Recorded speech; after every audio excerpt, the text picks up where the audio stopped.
하나님께서 우리에게 필요한 말씀을 주시고 우리가 그 말씀에 힘을 얻어 이 세상을 승리하는 삶을 살기에 부족함이 없도록 도와주시옵소서. 연약한 종도 주님의 도구로만 쓰여질 걸 믿고 예수님의 이름으로 감사 기도드립니다. 아멘.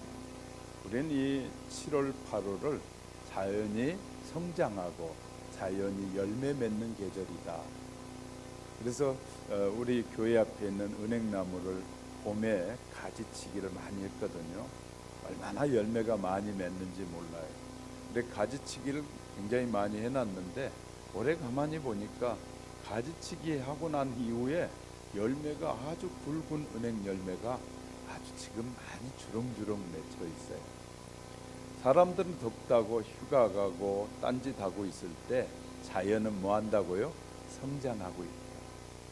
하나님은 우리 모든 성도들이 이 여름에도 더위에도 저와 여러분이 성장하기를 원하시래요.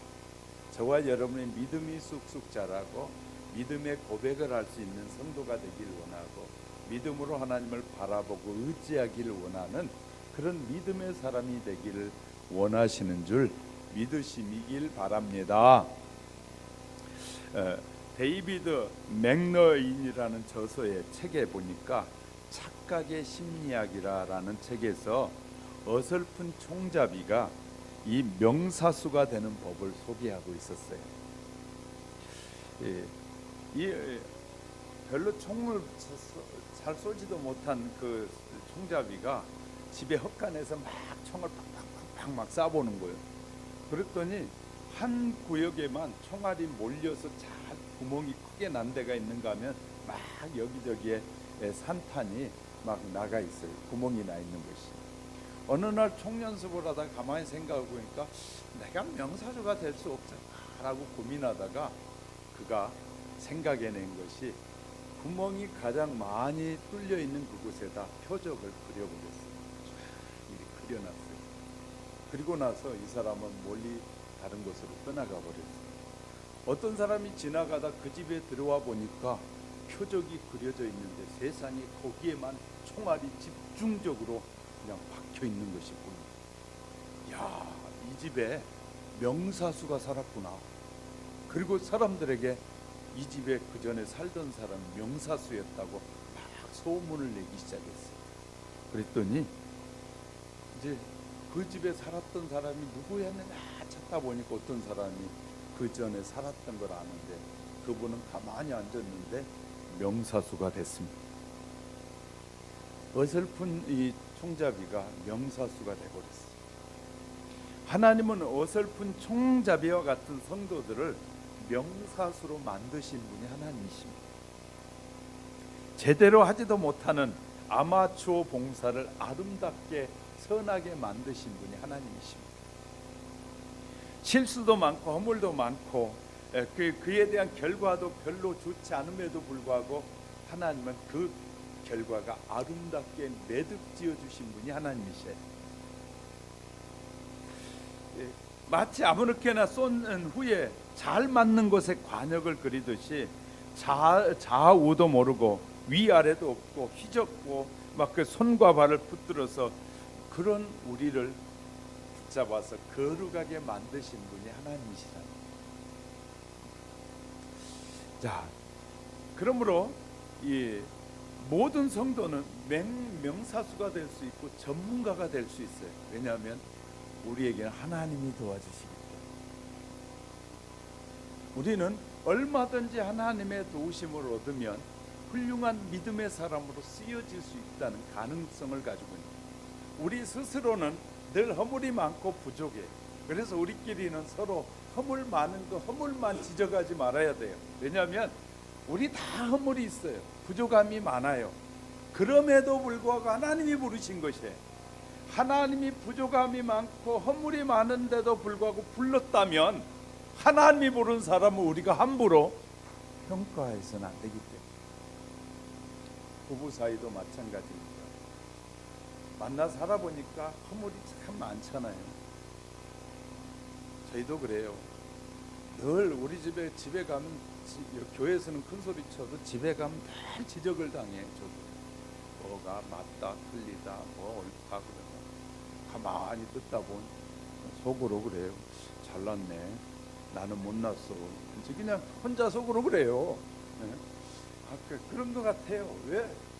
뭐 화장실이 지저분하니 덥니 좀 지저분하면 어때요? 그런데 그냥 지저분했다 그러면 벌써 이제 난리니까 참 당황스러울 때가 있어요. 그런다고 뭐 된다고 막 난리를 치면 이제 또 해보거든요. 해보면 땀도 나고 힘들어요. 그 이제 겨우 해놔도 그러면 해놓으면 잘했다 칭찬하면 좋은데 해놨다 해놓고 잘 해놓으면 칭찬 안 해요. 어느 때만 말하냐? 지저분할 때만 뭐라고. 그러니까 참 어렵다 힘들다 그럴 때가 많이 있거든요. 우리가 살다 보면 허물도 많고 부족함이 많이 보이잖아요. 그럼에도 불구하고 서로 만나게 해주신 것은 덮어주라고, 서로 덮으며 살라고 만나게 하신 할렐루야. 그냥 혼자 사신 분들은 아직 그냥 그거 부족함을 몰라서 그러는 부인들이고, 우리는 그래서 만나서 사신 분들은 부족함을 아는 사람들이에요. 그러니까 서로 부족함을 채워가는 것이 너무너무 중요해요. 상식으로 하는 일도 상식의 열매를 맺게 하시고, 믿음으로 하면 하나님은 믿음의 열매를 맺게 하신 하나님, 참 얼마나 멋진지 몰라요. 성도는 황당한 밭에서 농구공만한 이 고구마를 수확하는 것처럼, 아무렇게나 총을 쏴도 명사수가 되는 것처럼 뒤로 가도 목적지를 가게 하신 분이 하나님이시다. 그래서 바울은 로마 교회 성도들에게 권면하기를 8장 28절에 우리가 알거니와, 우리가 잘 깨닫고 알고 돌아보니까 하나님을 사랑하는 자는 곧 그 뜻대로 부르심을 받은 모든 사람들은 하나님이 협력하여 선을 이루게 하시더라. 왜? 허물이 많고 부족함이 많음에도 불구하고 하나님은 그것을 덮어서 아름답게 만들어서 그것이 하나님께 영광이 되게 하시더라. 그러므로 우리의 서로 부족함이 많다는 것은 허물이 아니고, 서로 부족함이 많다는 것은 서로 이해하고 양보하라고 하는 것이다. 이해하고 양보. 그렇게 살면 별 문제가 될 일이 없을 것 같아요. 오늘 본문에서 바울은 복음을 전하는 자신의 각오와 결심을 피력하면서, 그런 자신을 다름질하는 운동선수로 비유하면서 결승점을 향해서 막 달려가고 있다라고 지금 말하면서, 이는 바로 성도들의 삶이다 라고 지금 말하고 있는 것이에요. 성도들은 항상 영적인 긴장 상태에 있어야 하고, 나태함으로 인해서 자신의 삶에 대한 목표를 상실하거나 또 곁길로 가서는 결코 안 된다는 것입니다. 당시 고린도 교회에는 2년마다 지금의 올림픽 경기와 같은 경기가 있었는데, 그때가 되면 그리스 지역에 사는 전 사람들이 이제 그 경기에 대해 참여하려고, 그냥 참여한 사람이 하나도 없었다는 거예요. 그 경기에 참여하려고 보통 10개월 정도 준비를 해가지고 참여를 하게 된다는 거예요. 그런데 이 경기의 때가 되면 온 그리스 사람들이 모여서 그것을 즐거워하고 기뻐하고 축하하는데, 그들은 그냥 되는 것이 아니라 10개월 이상의 극기 훈련, 절제 훈련 한다는 거예요. 그것을 위해서, 그 목표를 위해서 절제하고 막 이 극기 훈련도 잘 해간다는 거예요. 그 축제, 잠깐 끝나버리는 축제를 위해서 그들은 그렇게 극기 훈련도 하고 절제 훈련도 잘해서 그때를 기다린다는 거예요. 지금 그 사실을 바울이 알고 있으면서 뭘 말하냐면, 세상의 운동 경기에서도 그날을 위해서 수많은 날들을 자기 자신을 절제하는데, 우리는 하나님의 나라에 들어갈 백성인데 얼마나 많은 준비가 필요하고 자기 절제 훈련이 돼야 되지 않겠느냐 그 말이에요. 우리는 우리의 스스로 절제 훈련이 되지 않아서 얼마나 많은 피해를 보고 누려야 할 행복을, 기쁨을 빼앗겨 버리는지 몰라요. 저도 이제 부끄러운 거 얘기할게요. 저도 삐지면 한 이틀, 3일 말 안 해요. 말 안 하고 그냥 가만히 그냥 있어요. 그럼 누가 답답하냐? 답답한 사람이 먼저 얘기하겠죠. 그때까지 말 안 해요. 그만큼 3, 4일 동안 실은 이 누리고 나누고 해야 될 대화들이 끊어지는 거예요. 좋은 현상이 아니거든요. 우리는 서로 이해하지 못해서 이 누려야 될 기쁨, 하나님이 우리들 만남, 이 부부가 만나고 부모와 자식지간의 만남이 긴 것 같아요? 짧은 것 같아요?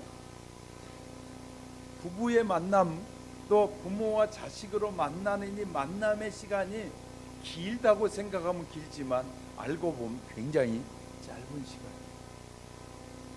잠자는 시간 빼고 일하는 시간 빼고 서로 얼굴을 마주보고 가까이 지낼 수 있는 시간을 계산해 보면 얼마나 될까요? 그렇게 긴 시간이 아니에요. 그런데 그 짧은 시간을 절제하지 못하고 자기 스스로를 컨트롤하지 못해가지고 이 다스리지 못해서 그 소중한 시간들을 하나님이 우리에게 허락해 주신 소중한 시간을 뭐하고 있어요? 빼앗기고 있는 거예요. 그건 어리석은 것이죠. 우리의 만남은 우연이 아니라 하나님의 섭리라고 믿으시면 아멘. 하나님의 섭리에 의해서 만나졌다면 지금 이 모든 일이 하나님의 섭리 안에 굴러가고 있는 것인데 이것을 등한시 여기면 안 되잖아. 등한시 여긴다는 것은 내가 하나님을 믿는 하나님에 대한 등한시함을 표현하는 것과 같은 거예요.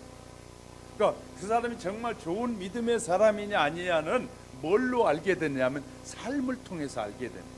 자기를 잘 다스리고 잘 관리되어져서 때로는 언짢고 불편하고 해도 그것을 잘 컨트롤해서 그것을 표현해내는데 편하지 않게 표현해낼 줄 아는 사람이 성경에서는 성숙한 사람입니다. 성숙이라는 것은 그냥 나이만 먹어가지고 키만 컸다고 성숙한 것이 아니라 그 마음을 상대방을 이해하고 상대방의 그 연약함을 이렇게 생각해 줄 수 있는 마음이 얼마나 있느냐가 성숙의 결과예요. 전혀 다른 사람들, 가장 가까이 있는 사람 말고 다른 사람에게는 성숙한데 가장 가까이 있는 사람에게 성숙하지 못하다면 그것은 성숙이 잘못 이해되어져 있는 것이. 우리는 가장 가까운 사람으로부터 성숙해서 파장이 나가야 된다. 우리가 돌을 하나 들어가지고 물에다 아주 잔잔한 물에 탁 던지면 밖에서부터 파장이 막 아주 가운데 오더니 쫙 올라오. 그런 일은 없어요. 어떻게 해요? 던지면 가운데서부터 파장이 흘러서 쫙 흘러나가야 돼요. 저와 여러분의 그 믿음을 가지고 살 때 저와 여러분이 성숙해지고 하나님이 그런 사람을 들어 쓰시기를 원하십니다. 하나님은 아무나 쓰시고자 하는 것이 아니라 자기를 관리하고 자기 성품을 잘 다스릴 줄 알아야 돼요. 무엇을 통해서? 하나님의 말씀을 믿기 때문에. 하나님이 나를 부르셨고 나를 하나님의 자녀가 되게 하셨다는 사실을 믿기 때문에 나는 그 말씀에 순종함으로 나를 관리해 가는 것이죠. 어떤 사람들은 자기가 존경하는 사람이 있고 그냥 소중한 사람이 있다는 거예요. 그 사람이 말해주면 따라가고 그 사람이 말해주면 결정한 것도 바꿔. 그러면서 하나님이 말씀하실 때 바꾸지 않는 사람, 이런 사람은 하나님을 믿는 것일까요? 믿는 척 하는 것일까요? 생각해 보셔야 돼요. 자, 사람의 말에 믿고 따라가면서 하나님의 말씀을 믿고 따라가지 않는다. 나의 믿음은 어디에 있을까? 나는 지금 하나님을 경배하고 하나님이 수많은 사람들 속에서 부르셔서 말씀을 듣게 하고 주님의 자녀로 자라가게 하시는데 성장 과정 속에 있는 내가 어디에 있는지를 볼 줄 아는 눈이 열려져야 돼. 왜 그 많은 친구들과 다른 사람들에게 잘하는데 가장 가까이 있는 사람들에게 못할까요? 것은 우리의 이 성숙의 이해가 잘못되어 있었고, 지금까지 어른들이, 우리 문화에 어른들이 가르쳤어요. 남자는 말을 안 하는 것이, 표현 안 하는 것이 좋은 것이다. 그래서 표현 안 해요. 별로. 50대 60대 분들이 참 표현을 못해. 좋아하면서도 좋아한다는 말을 잘 못해. 그런데 요새는 시대가 바뀌었어요. 시대가 바뀌어서 다 표현하고 사는 시대. 표현할 때 더 아름다워진다는 거죠. 그런 의미에서 한번 해볼까요? 우리 이제 남자들은 아무래도 이제 50, 60대신 분들은 아직은 잘 안 돼 있으니까 여성분들이 먼저 해볼까요? 이렇게 이제 부부가 함께 한 건 다 이유가 있어요. 이렇게 옆구리를 싹 건들면서 나에겐 당신밖에 없어요. 당신이 최고예요. 한번 해봐요. 자, 해봐요. 그러면 이제 남자분들이 이렇게 해봅시다. 나도 그리요. 한번 이제 그렇게 이제 이런 훈련들이 그리스도 안에서 이제 그리스도 안에서 이런 것들이 너무너무 중요한 것이에요. 왜냐하면요, 그 한마디가 마음에 맺혔던 것들이 다 풀어지는 결과를 가져옵니다. 자, 이렇게 우리가 표현하고 살면 얼마나 좋아요. 그런데 이 표현이 정제된 상태로 다 그냥 이 표현을 못하고 사는 사람들이 얼마나 많이 있는지 몰라요. 근데 성경은 우리 모두가 이렇게 표현하며 살기를 원하셔요. 하나님은 우리가 기뻐하고 즐거워하고 감사하고 행복하고 이런 삶을 살기를 원하셔요.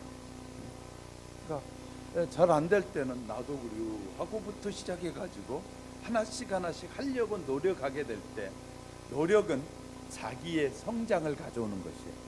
내가 이렇게 살아봐야지 행복하게 하나님의 말씀을 따라 믿음의 자녀가 행복한 삶을 살아야지 하는 것을 훈련을 하려면 자기부터 훈련해야 돼요. 그렇게 말해보고 따라보고 잘 안 될 때는 저는 그렇게 해요. 서재에서도 혼자 앉아서도 연습을 해요. 여보 사랑해, 혼자서라도 하는 거예요. 그것이 되다 보면 어느 날 아내에게 사랑한다는 말도 하게 되고 표현하게 되어지는 것이죠.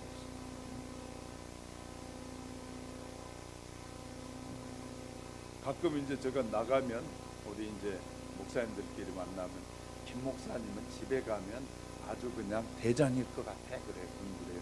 나는 우리 집에 가면 우리 집에 대장은 따로 있어. 우리 집사람이 대장이야. 나는 꼼짝도 못해.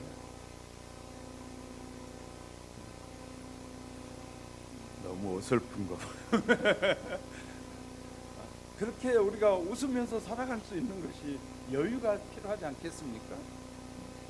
요사이 저의 마음에 신앙생활하는데 언제나 절제가 필요하다는 더 큰 느낌이 들어요. 왜냐하면 본문의 내용을 기초로 해서 살펴보니까, 그러면 성도들이 어떤 태도로 사는 것이 바른 것인지, 영적인 이 다름질은 어떤 과정을 통해서 해야 되는지 이렇게 살펴보려고 하는데, 살펴가는 사이에 하나님께서 저와 여러분에게 더 큰 은혜 주시기를 주님의 이름으로 축복합니다.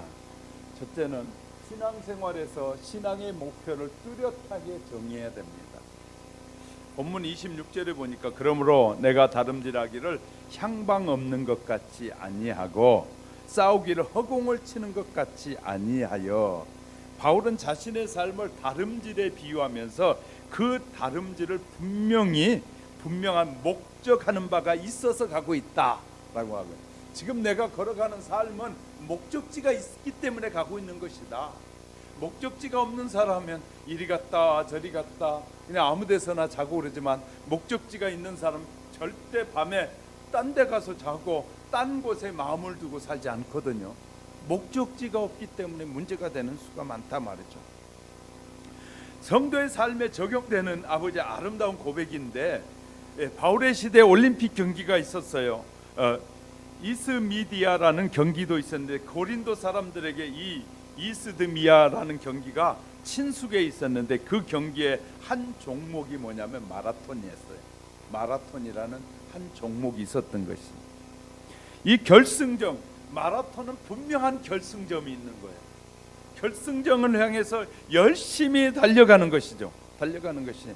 그런데 선수가 마라톤에서 가다가 이 곁길로 가서 다른 동네 가버리고 그러면 상을 못 받아. 어떻게 해야 상을 받느냐면 정해진 그 코스를 가서 그 목적지에 도착해야만이 상을 받는 거예요. 상을 받는 거예요. 우리가 잘 알아야 돼요.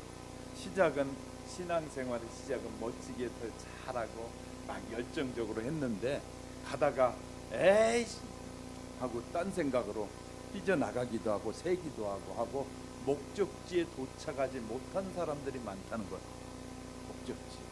시작은 하나님의 은혜 가운데 부르셔서 많은 사람이 부름을 받아 왔는데 이 긴 향해 동안에, 이 다름질하는 동안에 많은 사람들이 지쳐서 못 가겠다, 답답해서 못 가겠다 하고 다 주저앉아 버리고 걷길로 가고 나가고 하다 하면 결승점에 도착하는 사람 좁다.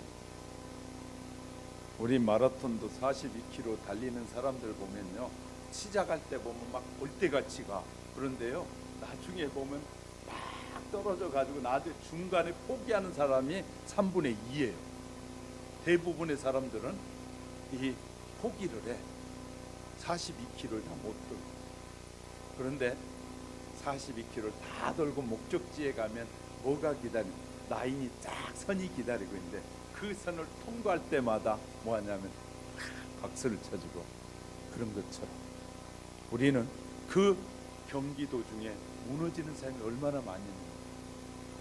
그래서 예수 그리스도 나의 구주로 고백했다라고 해서 다 천국에 가는 것 아닌 것 같아요. 말씀을 이렇게 상고해 보니까. 왜? 예수 그리스도를 구주로 고백한 것은 이제 출발점에 있는 거예요. 이제부터 출발점에서 걸어가는데 이때부터 뭐가 필요해? 인내하고 절제해야 되고, 막 빨리 뛰고 싶을 때 마라톤에서요, 그냥 성령 낸다고 내가 좀 앞에 가겠다고 막 뛰는 사람은 반드시 반 못 가서 다 쓰러지고 못 뛰어요. 그러면 어떤 사람이 잘 뛰냐? 처음부터 뛸 때 자기 보폭을 조종해서 뛰는 사람이 끝까지 뛰어요. 저도 회사 다닐 때 우리 회사에서 단축 마라톤 20km 해봤거든요. 20km인데 중간에 저는 안 뛰려고 하다가 이제 뒤에 빠져 축구 가려고 안 뛰고 빠져 있는데, 갑자기 그 당시에 공장장이 뚝 보더니 김 선생님 왜 안 뛰어? 그러더라고. 그래서 보니까 벌써 500m 앞에 다 출발해 가고 뛰어야죠 하고 그때부터 뛰었죠. 그런데 4개 회사가 함께 체육대회를 했거든요. 제가 우리 회사에서 1등 했어요. 딱 제가 이 라인에 도착해가지고 20km 뛰고 혹 쓰러지니까 공장장이 와가지고 손에다 뭘 하나 딱 짚어주는, 돈 짚어주는, 오늘 한잔해. 네, 우리 이 회사에서 네가 최고야. 네가 최고야. 네. 그러니까 이 결국은 자기가 자기 컨트롤을 어떻게 조절하느냐에 따라 그 길을 갈 수 있고 못 갈 수 있다는 거예요. 하나님은 우리에게 정해 주셨어요. 어떤 사람에게는 80년을 신앙의 길을 걸어야 되고, 어떤 사람 태어나면서부터 마지막 주님이 부르실 그 순간까지 계속 경주를 해야 되는 그런 상황이란 말이에요. 그런데 내가 보폭을 잘 조절하지 못하고 호흡 조절하지 못하면 결국은 쓰러져 버리고 만다. 끝까지 갈 수 없게 되는 것이죠.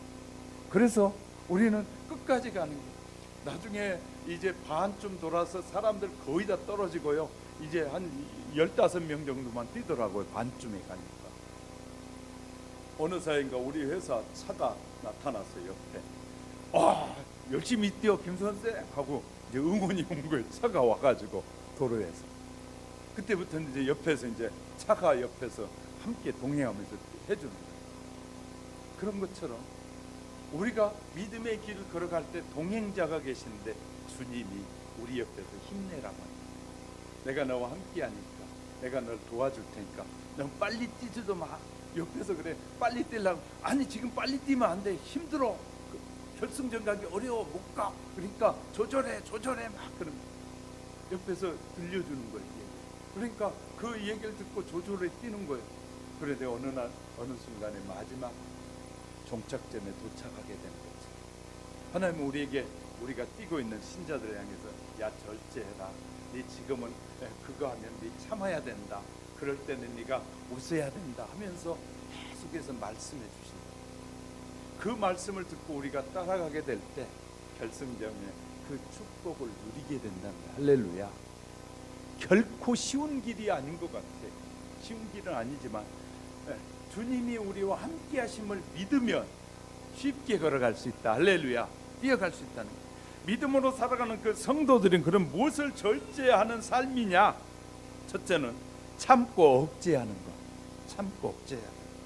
나의 욕심의 모든 본능과 감정대로 하는 것이 아니라 참고 억제하게 될 때 가서 억제할 때는 억제해야 되는데 아무 때나 또 억제하면 안 되고 아무 때나 절제하면 안 되고 그의 때가 있다고 말이야. 그것을 얼마나 잘 조절하느냐가 너무너무 우리에게 중요합니다. 아무리 좋은 차라도 이 브레이크가 고장나면 그 차는 지금은 달려가는데 어느 시간이 되면 파손되고 깨지고 부서지는 차가 되고 만다. 아무리 비싼 외제 수억짜리 차라도 브레이크가 고장나 버리면 그 다음부터는 이제 시간이 무슨 시간만 남았냐면 어디에 가서 부딪혀서 깨지는 시간밖에 안 남은 거예요. 좋은 차가 문제가 아니라 브레이크가 고장나지 않아야 된다. 우리의 인생에 감정의 브레이크라는 감정의 브레이크가 고장나면 반드시 그 인생은 파탄 날 수밖에 없습니다. 이 우리의 감정의 브레이크를 잘 조절하는 지혜가 필요한 거예요. 다 이혼하고 막 텔레비전에 나와서 유명한 스타들이 하는 것들을 대부분 보면 감정의 브레이크를 잘 조절하지 못했어요. 세상에 막 해외에서 수많은 사람들이 우리나라 드라마 하나에 빠져가지고 그 드라마를 보고 막 즐거워하고 그 드라마 속에 주인공 두 사람이 결혼까지 했잖아요. 그런데 2년도 못 살고 파경에 이르는 그것을 보면서 해외의 많은 사람들이 회의에 빠지게 돼요. 특히 앞서가는 리더들은, 지도자가 되는 사람들은 더 이 감정의 브레이크 조정이 잘 돼야 됩니다. 사장님들이 감정의 브레이크가 잘 작동해야 돼요. 아무렇게나 살면 안 된다고 말이죠. 자, 두 번째는 구별하는 삶이 필요해요. 10계명 중에 10번째 계명이 뭐냐면 내 이웃의 집이나 내 이웃의 아내나 내 이웃에 있는 것에 무엇이든지 탐내지 말라. 요새는 이거 탐내는 사람들이 너무너무 많아요. 그래서 세상에 막 돌아다니는 사람들 그런 얘기를 하더만요. 30, 40대가 됐는데 남편 외에 이 여자친구가 없고 남자친구가 없으면 바보라고 한다는 거예요. 제정신이 아닌 놈들이죠. 제정신이 아닌 놈들. 그런 세상 속에 살고 있어요. 우린 정신 바짝 차려야 되는데 구별하는 삶을 살아야 돼요. 자, 우리가 구별하지 못하면 큰 일이 일어나는데 에덴 동산에서요. 아담과 하와가 하나님께서 이 에덴 동산에 모든 실과를 먹는데 단 하나는 먹지 말라. 선악을 분별하는 거 먹지 말라고 엄히 명령했어요. 그러나 그들은 그 명령을 어기고 따먹고 나서 그래서 어떻게 분별력이 없이 무절제한 삶이 되어버리고 막. 사랑하는 성도 여러분, 우리 기독교는 무조건 육신이 악하다는 금욕주의나 이원론에 빠진 종교가 아닙니다. 먹을 것과 먹지 않을 것, 할 말과 하지 말아야 할 말이 있는 거예요. 어른에게 할 말이 있고 하지 말아야 할 말이 있고, 아이에게 할 말이 있고 하지 말아야 할 말이 있어요. 장례식장에 가서 할 말이 있고, 이 결혼식장에 가서 할 말이 있어요. 결혼식장에 가서 장례 때 뵙겠습니다 그래봐요. 그거 얼마나 웃기는 말인지. 우리가 해야 할 말과 하지 말아야 할 말을, 이것을 구별하지 못한 사람들이 너무나 많다는 거예요. 오늘날 아무 데서나 장례식장에 가서 시시 웃고 앉았으면 뭐라 그럴까요? 아, 죽은 거 잘했다고 말이구나. 우리가요 표현하는 것이 너무너무 중요하다는 것이, 구별된 삶이 필요한 것이죠. 구별해야, 그러기 위해서는 절제가 필요한 거야. 장례식장에 가서 저는 늘 가면서 그래요. 무슨 말을 해야 저분들에게 위로가 될까? 부모님이 돌아가신 분에게 무슨 말을 해야 위로가 될까? 결혼식장에 가면서 무슨 말을 해야 저들이 결혼식이 더 빛이 날까? 우리 이제 생각하고 가는 게 필요하거든요. 무덕대고 그냥 무덕대고 사는 사람이 얼마나 많이 있는지 몰라요. 아니, 결혼식에 가면서 무슨 말을 해줘야 그 결혼식이, 일식이 더 빛이 나고 그 사람들이 잘 살 수 있을까? 기도하면서 하나님, 이 결혼이 은혜 가운데 이루어지도록 축복해 주세요 하고 기도하면서 가고, 장례식에 가면서 이 예를 들어 연세가 많이 드셔서 충분히 사신 분이라면 괜찮지만, 그렇지 않고 젊은 사람이 죽은 데 가서 잘 죽었네 그래봐요. 그 완전히 그 사람을 무시하는 것이고 그 인격 자체를 무시하는 것이거든요.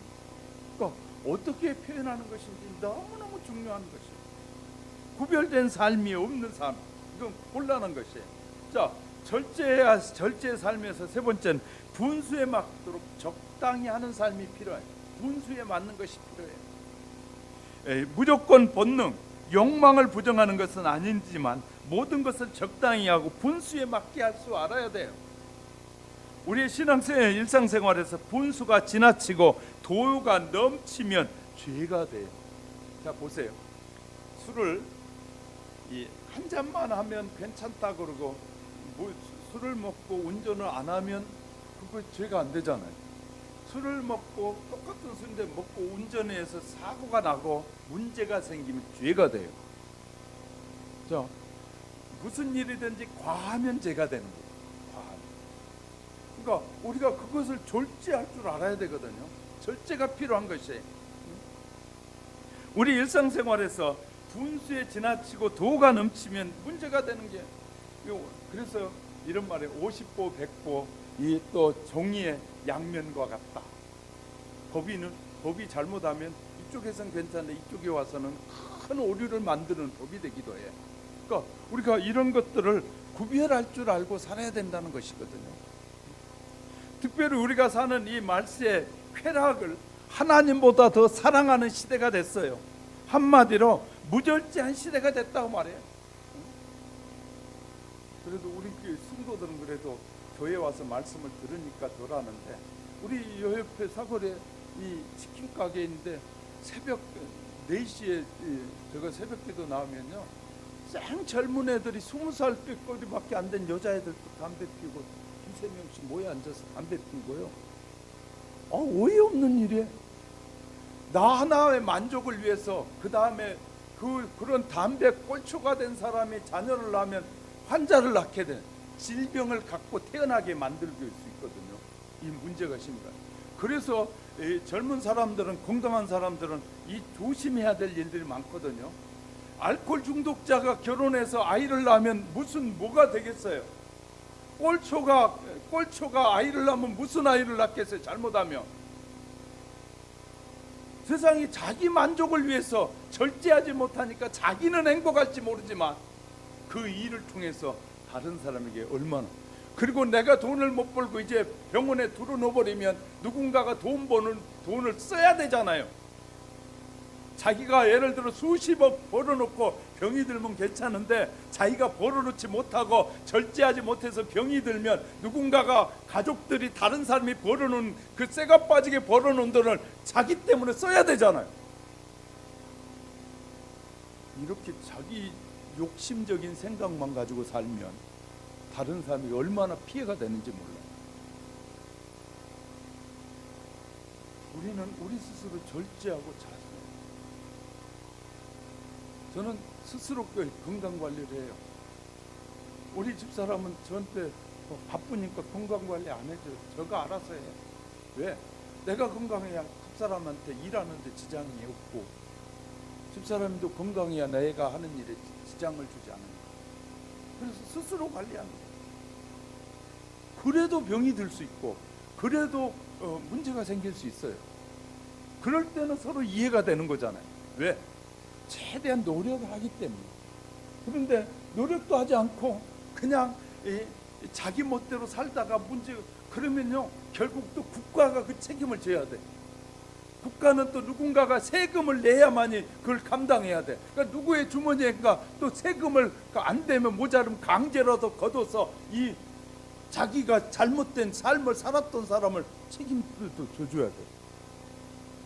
자기 하나의 관리가 잘못되니까 가정에 많은 사람들에게 피해를 주는 거 아니야? 나라에까지 피해를 주는 사람이 되는 거야. 우리는 그냥 단순하게 내가 절제하지 못하고 감정 조절하지 못하고 살면 나로 끝나는 것이 아니라는 걸 너무너무 모르는 거야. 감정 조절하지 못해서 화난다고 고속도로에 운전하다가 그냥 팍 밀어버려 봐요. 자기만 병신되는 것이 아니라 가족이 다 문제가 되고 여러 사람들이 다 고통 속에 빠져 들어가는 거예요. 너무나 많은 사람들이 왜 자기 관리가 되어야 되는지, 감정 관리가 되어야 되는지를 전혀 생각하지 않고 삽니다.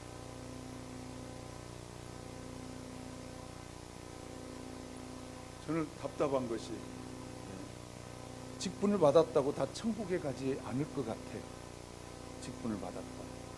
목사라고 다 천국 가지 않을 것 같고 직분을 받았다고 다 않을 것 같아요. 왜? 정치인 중에 한 사람이 얼마 전에 자살했잖아요. 지난주. 안수 집사의 모 교회. 안수 집사. 제가 족구를 하지만 일산에 있는 어떤 목사님은 그 족구팀에서 그날 아침까지 전혀 이상 없이 족구했다는 거예요. 그리고 나서 아파트에 올라가서 뛰어내려 버렸어요. 목사님. 이유를 몰라 아무도. 왜 그러는지. 천국 가겠어요? 저는 여러분에게 묻고 싶어요. 내가 갔는지 안 갔는지 말 안 할게요. 왜냐하면 걸릴 수 있으니까. 여러분이 생각을 갔을 것 같아요? 안 가서 여러분의 판단에 맡긴다. 성경을 읽어보고 판단해야 되겠죠. 우리는 정말 조심하게 살아야 돼요. 올바르게 사는 것이 얼마나 자기 절제, 감정 조절할 줄 아는 사람이 얼마나 소중한 것인가를 알게 됩니다. 우리 자신을 절제하는 은혜가 오늘 저와 여러분 속에 임하시길 주의 이름으로 축복합니다. 두 번째는 성숙을 위해서 스스로 절제해야 돼요. 지금 앞에서 많이 말씀드려요. 25절에 볼까요? 이기기를 다투는 자는 모든 일에 절제하나니 천국에 가기를 원하는 자들은 모든 일에 스스로 절제하나니 예수 그리스도를 나의 구주로 고백하고 믿음으로 살길 원하는 자는 스스로 절제하나니. 할렐루야. 이때는 좀 아멘 합시다. 정말 하나님의 큰 상급을 바라보는 자는 스스로 절제하는 자가 되어야 하는 줄 믿으시기 바랍니다. 절제하나니 저희는 썩을 면류관을. 자, 지금 이 경기를 말하면서 저들은 운동 경기를 하는 저들은 뛰어가는 저들은 썩을 면류관을 위해서 저렇게 절제하는데 우리는 영원한 축복에 영원한 상급의 면류관을 향해 가는데 썩지 않을 상급을 향해 가는 우리들은 어디 가야 돼? 얼마나 소중하냐고 말해. 자기 절제, 믿음 안에서 절제하고 사는 것이 얼마나 귀한 것이냐고 말하는 거예요. 절제하는 것은 바보가 하는 것이 아니라 지식이 제대로 이해된 사람이 하는 것이에요. 제가 사업을 하는데 어느 날 문제가 생겼어요. 저 사람이 그냥 내 돈을 떼어먹고 도망가 버렸어요. 이 인간 내가 믿었는데 그 못된 인간이 그럴 수 있냐고 저 인간 찾아 죽이겠다고 사업체 내배 팽개치고 그거 쫓아다녀 보세요. 어느 날 만나도 그 사람 죽이지도 못하고 결국은요 자기 사업체는 다 무너지는 거예요. 뭐 해야 돼요? 그땐 빨리 포기해야 돼요. 잊어버려야 돼요. 그 사람에게 당했구나. 다시는 내가 그걸 반복하지 않으려면 더 열심히 살아야지 하고 자기 사업체를 꾸려가게 되면 문제가 빨리 해결될 것이에요.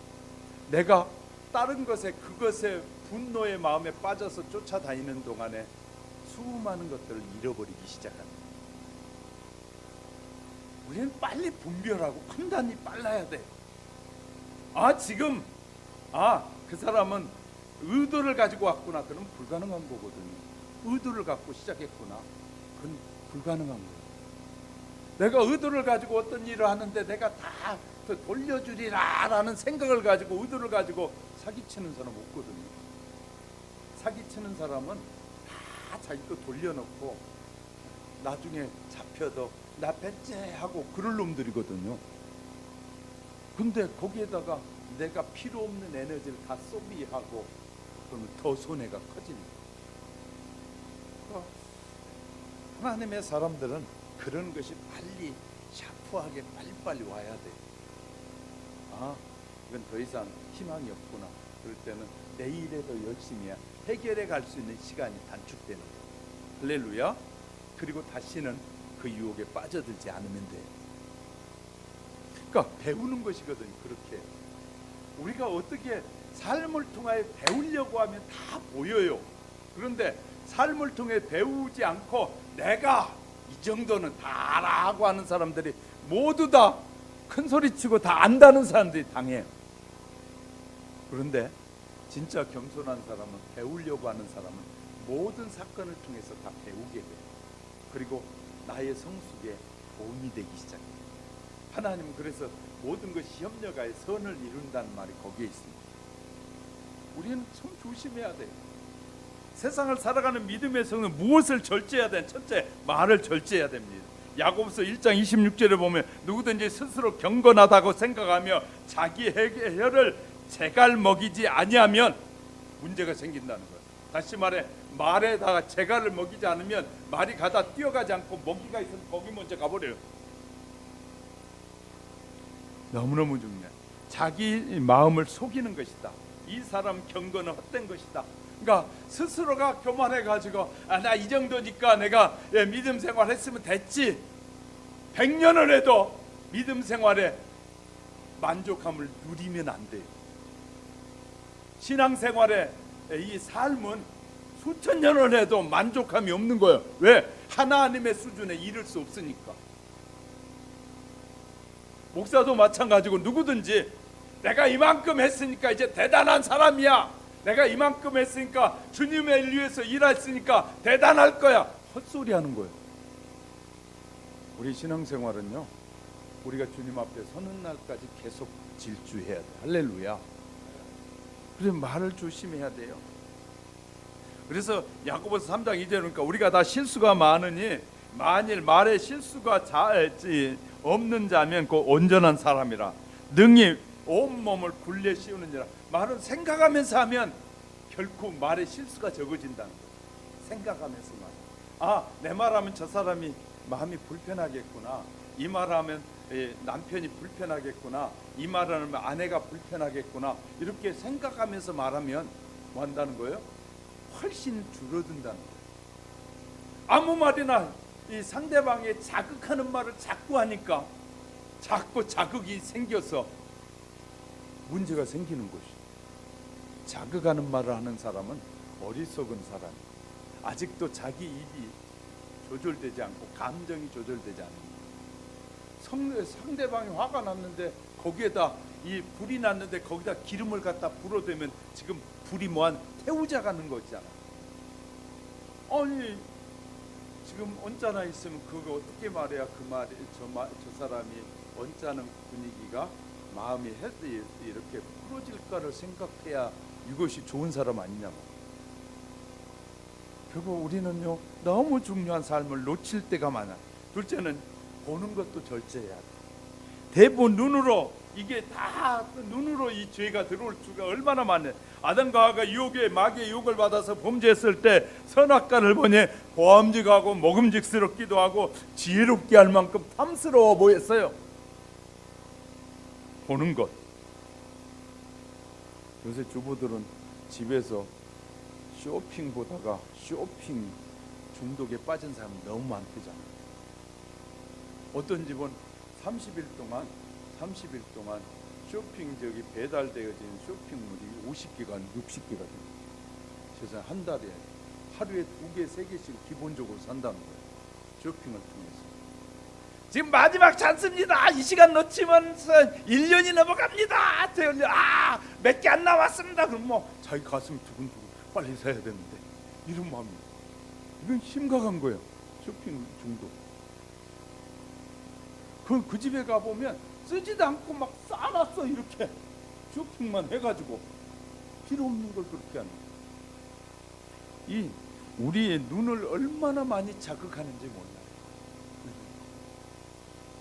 세상에 막 2억짜리 차도 내놓잖아요. 그죠?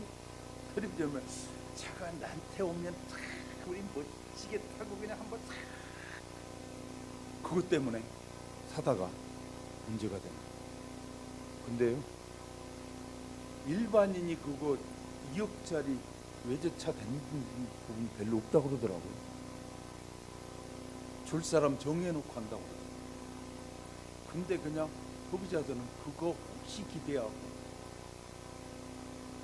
보는 것 너무너무 중요한데, 다윗이요, 하루가 하나님 앞에 그렇게 쓰임받는 다윗이 어느 날 한가롭게 자기 병사들은 가서 전쟁터에서 전쟁하는데 자기는 한가롭게 늦잠 자고 내려다 옥상을 거닐다 보니까 희한한 광경을 본 거예요.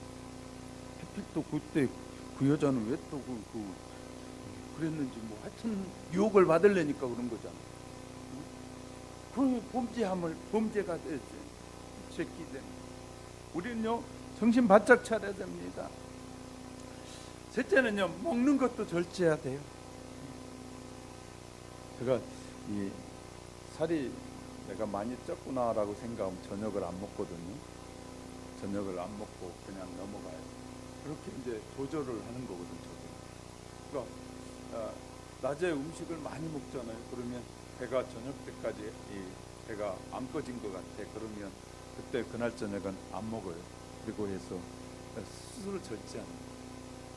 왜냐하면 자기 스스로 절제하지 않으면 안 되거든요. 몸이라는 것이. 그 먹는 것 참 절제. 에서가 잘 알잖아요. 그냥 사방을 들로 산으로 다니면서 그냥 사자도 잡고 노루도 잡다고 쫓아다니다가 그냥 집에 오는데 너무 달콤한 무슨 냄새. 제가 좋아하는 거. 여러분도 좋아하죠? 우리 옛날에 얼마나 배고팠는지 부모님들이 팥죽 끓이는 날은 그날은 특별한 날이잖아요. 요새는 그냥 아무 때나 가서 사 먹어도 되니까 너무 좋지만 팥죽 끓인 날은 국수 먹으면서 이 삿갓이 물 타고 설탕에다 국수 먹으면 요새 사람 웃더라고요. 무슨 설탕에다가. 우린 그 국수 얼마나 맛있는지 몰라. 국수에다가 타먹잖아요. 설탕 타먹고. 이 옛날에 삿갓이 물에 타서 먹어도 국수가 그렇게 맛있었잖아요. 안 타먹어본 사람은 타먹어보면 알죠. 하여튼 너무너무 그런데 이런 유혹에서 우리가 벗어나야 된다는 거예요. 벗어나야 된다. 우리의 몸과 정신에 어떤 면에서 유익이 되는 것이 있고 안 되는 것이 있는데, 술 먹고 담배 피워가지고 좋다는 사람 별로 없잖아요. 그런데 그거 안 되잖아요. 왜? 진짜 주님을 사랑하는 마음이 있으면 될까요, 안 될까요? 주님, 내가 이제부터 주님만을 내 마음에 모시고 살고 싶습니다. 내가 끊고 이제 살고 싶습니다라고 여러분 신실한 고백을 해봐요. 하나님은 끊게 도와주신 분. 할렐루야. 내가 그거 고백하지 않거든요. 하나님, 진지하게 하나님이 더 좋아요.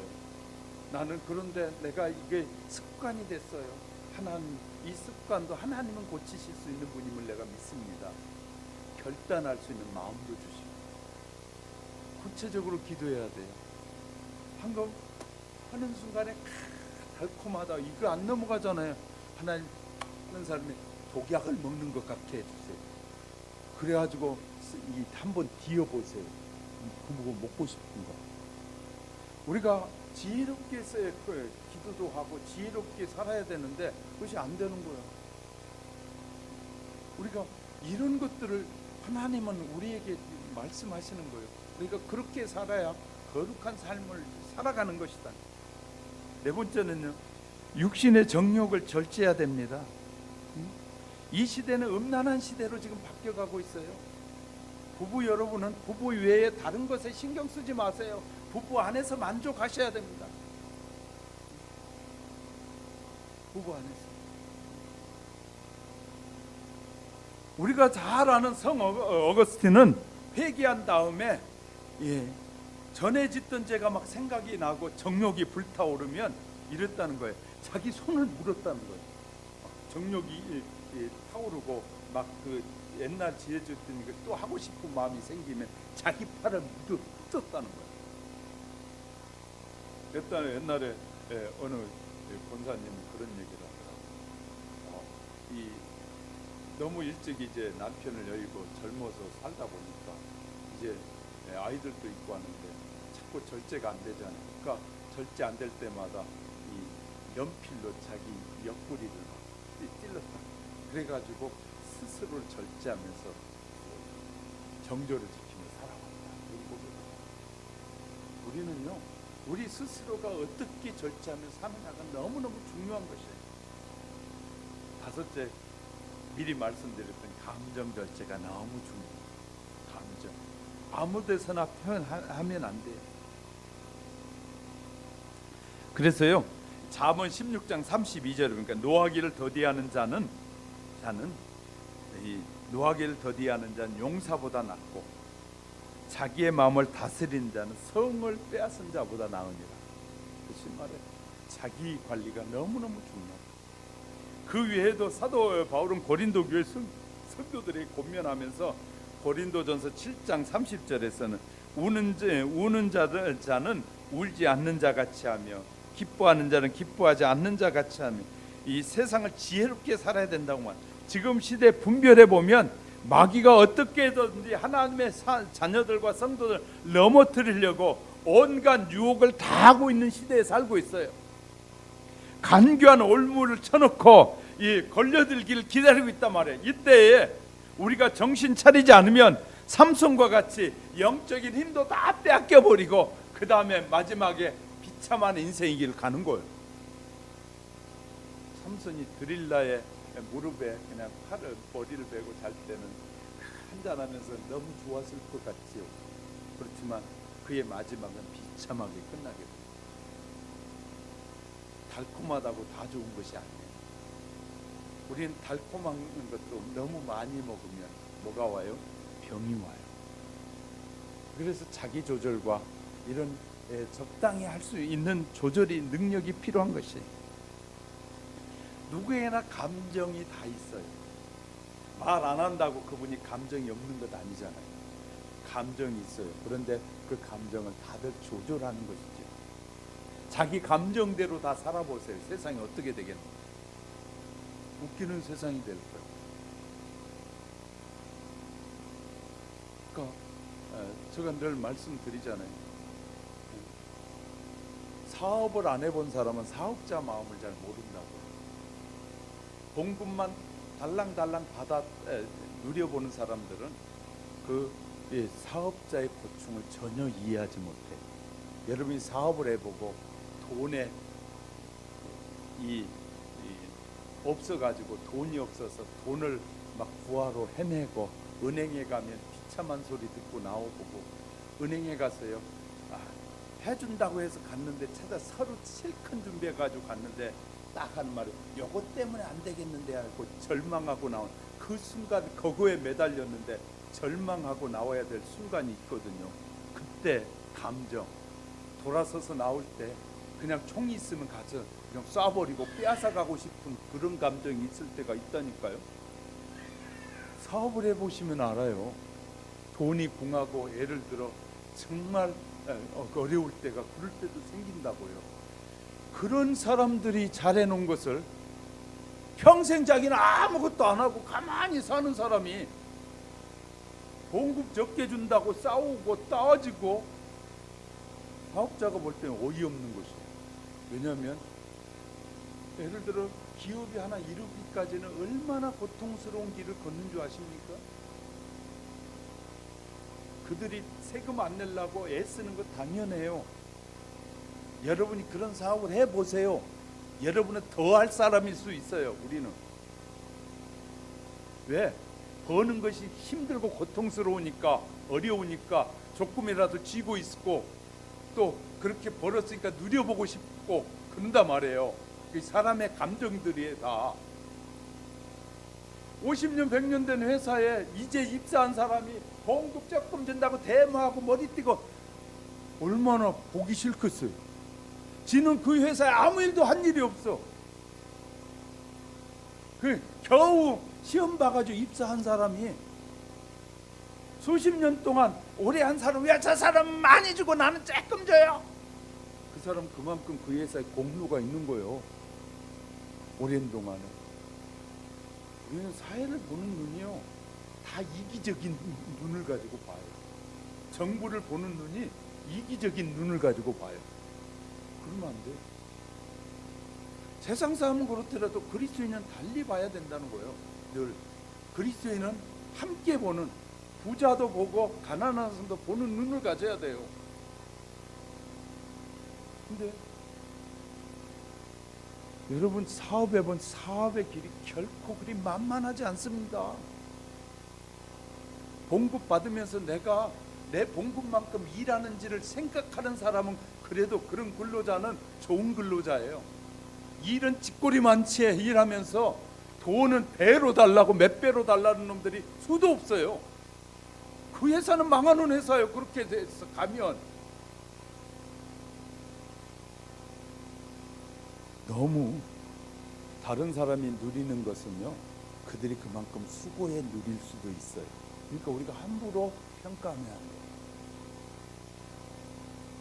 그럼 우리는 전혀 그 사람의 동기와 그 사람의 생각을 하지 않고 우리가 함부로 생각하는 것은 너무너무, 그래서 하나님은 다른 너 말고 이웃을 소중히 여기고 그들의 하는 일도 소중히 여기라고 말하는 거예요.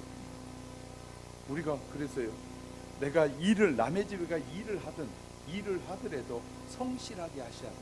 세상 사람들은 그냥 그렇더라도 우리라도 내가 남의 집에 가서 일을 도와줄 때는 이 일이 내가 받은 금액만큼 더 해준다는, 그런 더 해야 된다는 생각을 가지고 일하는 자가 돼야 그리스도인으로서 모범된 삶을 사는 거예요. 아, 저 사람이 부자니까 더 많이 뜯어내야지, 나는 이만큼만 눈치만 보면서 쉬면서 어떻게 이득이 안 되게 나만 편히 쉬면 된다. 그건 그리스도인이 아니에요.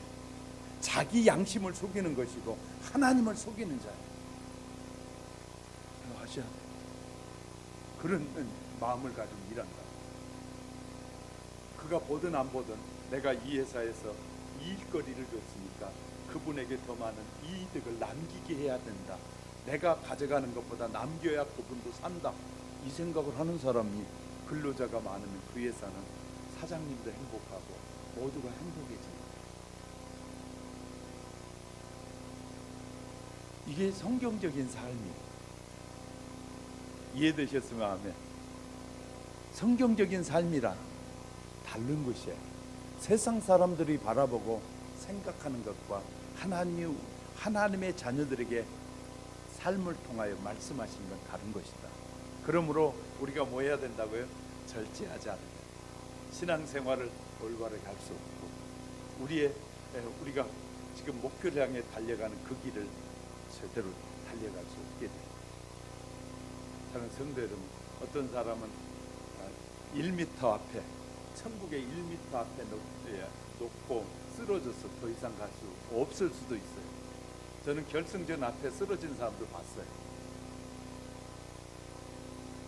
얼마 전에는 결승전 한 바퀴 남았는데 착각을 해가지고 하고 1등 했다고 돌아섰다가 4등인가 7등인가 한 사람도 나왔잖아요. 착각하면 그런 일이 생겨요. 사랑하는 성도 여러분, 우리의 신앙의 길은 착각하면 안 돼요. 하나님의 말씀에 붙잡고 철저하게 한 걸음 한 걸음은 신중하게 달려가는. 그러면 마지막 세 번째는요, 승자와 패자의 모습이 드러나게 돼요. 달려가고 난 다음에, 달려갈 땐 나 몰라요. 다 1등 같고, 출발할 때 보세요. 다 1등 같지. 각오들이 다 대단해. 그런데요, 목적지에 딱 도착해 보면 승자와 패자는 다 갈라지시죠. 사랑하는 성도 여러분, 우리의 믿음에 절제하면서 믿음의 길 힘차게 걸어가면 하나님 앞에 서는 순간에 승자와 패자의 기쁨이 다르다는 것을 미리 아시고, 우리 모두 힘차게 이제부터는 나를 더 단련하고 내 감정을 조절하면서 정말 말씀대로 바르게 살아보리라.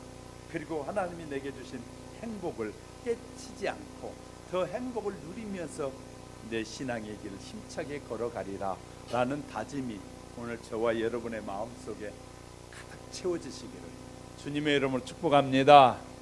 기도하겠습니다.